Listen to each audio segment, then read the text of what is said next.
안녕하세요. 눈이 펑펑 많이 내렸습니다. 그런데 날씨가 따스해서인지 내린 눈이 금방 또 녹았네요. 이제 저녁 때가 되었으니 내린 눈, 녹은 눈이 또 얼어붙겠죠. 지금 저희 남편과 아이들은 하우스에서 일을 하고 있습니다. 저는 오후는 푹 자다가 이제 일어나서 이렇게 카메라 앞에 마주 앉았네요. 며칠 전에 무릎을 어딘가에 부딪혔는지 아프기 시작하더니 지금은 그 통증이 심해서 제가 오늘 남편이 밭에 나가자고 하는 것을 거절했습니다. 괜히 또 일하러 나갔다가 무릎이 더 아플까봐 걱정이 돼서였습니다.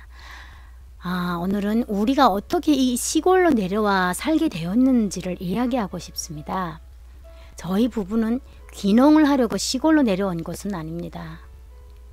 남편이 농촌에 대한 그 열망이 폭발해서 시골로 내려왔습니다. 그때 당시 저희들은 캐나다에서 살고 있었습니다. 지금으로부터 한 4년 되었죠.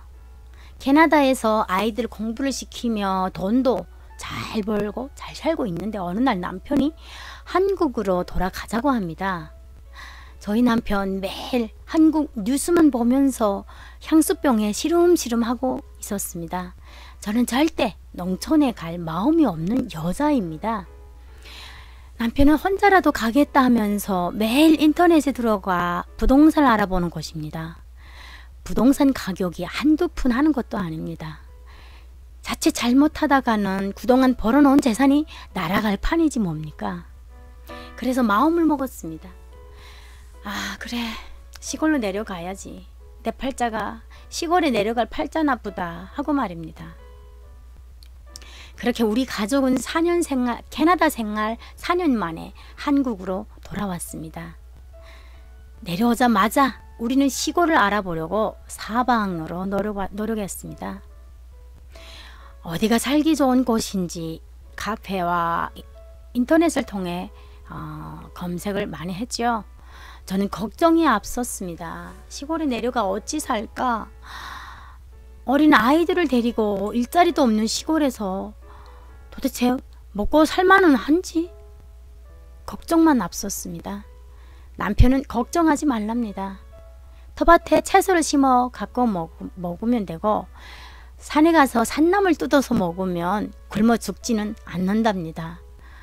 참, 북한에 굶어 죽지 않는다는 그 생각이 북한에서 살 때 그 마인드입니다. 참 답답합니다. 때는 겨울이라 우리 5 식구가 무작정 시골에 내려갈 수는 없는 상황입니다. 어떻게 되어서 남편이 먼저 부안이라는 곳에 내려갔습니다. 어찌어찌 해서 알게 된 귀농 회장을 만나 그분이 마련해준 염소 농장에서 먹고 살며 살았습니다. 한 달 정도 살다가 자리를 잡아 놓으면 우리도 내려가려고 하였습니다.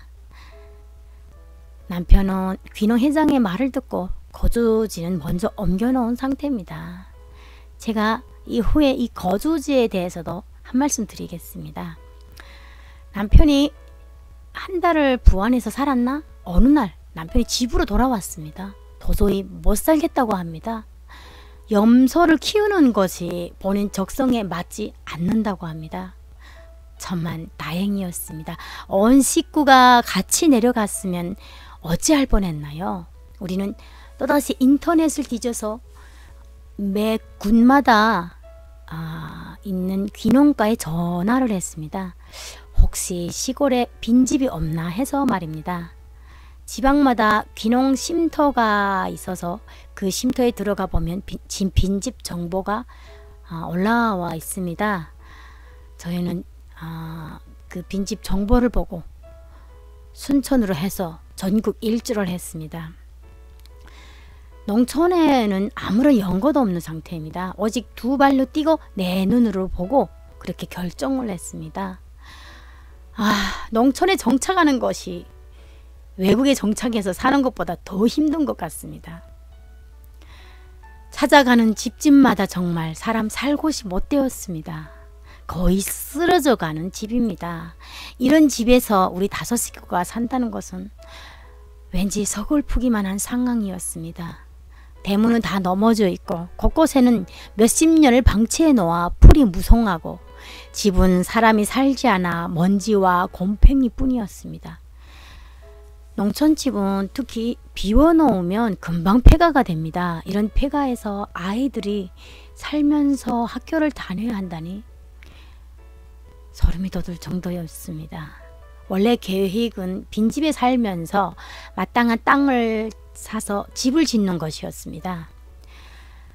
부동산에도 알아보았습니다. 부동산에서 내놓은 집은 전원주택이라 사람 살만한 집이지만 가격은 2억 원대를 넘어갔습니다. 땅도 사야 하는데 2억 원이면 우리 집 형편에는 맞지 않았습니다.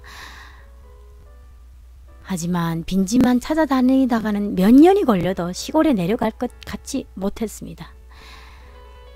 우리는 부동산에서 나온 집 중에 1억 원 정도 되는 집을 찾아 나섰습니다.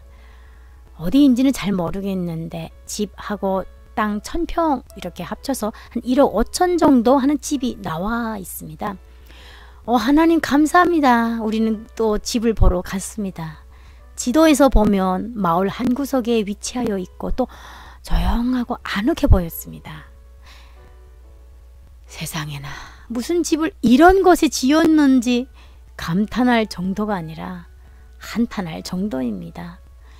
가도 끝이 있어야 있겠지만 가도 끝은 있겠지만 이놈의 집은 올라가도 끝이 없었습니다.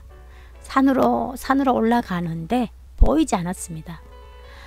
산 꼭대기에 지은 집은 잘 지어놓고 땅도 잘 갖고 놓았지만 이미 집터는 저희 부부 마음을 떠나갔습니다. 이제는 집과 땅이 궁금한 것이 아니라 도대체 어떻게 이런 곳에 집을 지었을까가 궁금했습니다. 이 높은 곳에 차를 어떻게 올라갔을까? 혹시 헬리콥터로 물건을 나르지는 않았을까? 이 집 구경을 하기 전에는 당장 살 것 같아서 그 주변 학교에 전화를 해서 아이들 학교 문제도 의논하고 또 등교 날짜도 상의하였는데 이제는 이런 높은 곳에 집을 지어놓고 우리를 힘들게 만들어 놓은 주인이 한바탕 원망스러워 욕을 한 방 퍼부었습니다. 참 세상 믿을 데 없네요. 이런 집 5천 원을 준대도 절대 살 용기가 없습니다. 우리는 또 다른 귀농지를 찾아 떠났습니다. 전라남도에서 올라오는 길에 귀농 카페에 들어가 보니 근처에 집만 하나 나와 있는 곳이 있었습니다. 기대는 하지 않았습니다. 그냥 지나가는 길에 한번 들러보자 하는 생각이었습니다. 집은 통나무와 나무로 지은 집이었습니다. 드디어 황토집에 도착하였습니다. 올려다보니 산 중턱에 한 10대 가구가 사는 작은 마을이었습니다. 땅 보러는 겨울에 다녀야 한다고 들었습니다. 그래야 그 땅 지형을 잘 볼 수 있기 때문이라고 하죠. 때는 2월이라 아직 산천은 눈으로 뒤덮여 있었습니다. 우리는 길 옆을 벗어나 한 몇 분 정도 산을 향해 올라갔습니다. 길은 이미 다 포장이 되어 있어 힘들지는 않았습니다. 요즘 농촌길 정말 오지가 않은 이상은 거의 한 80~90%는 다 포장이 되어 있어서 가는 데는 힘들지 않았습니다. 도착하니 집 주인이 없는 것 같았습니다.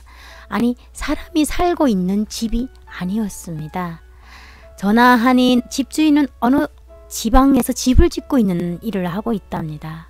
마음은 급했습니다.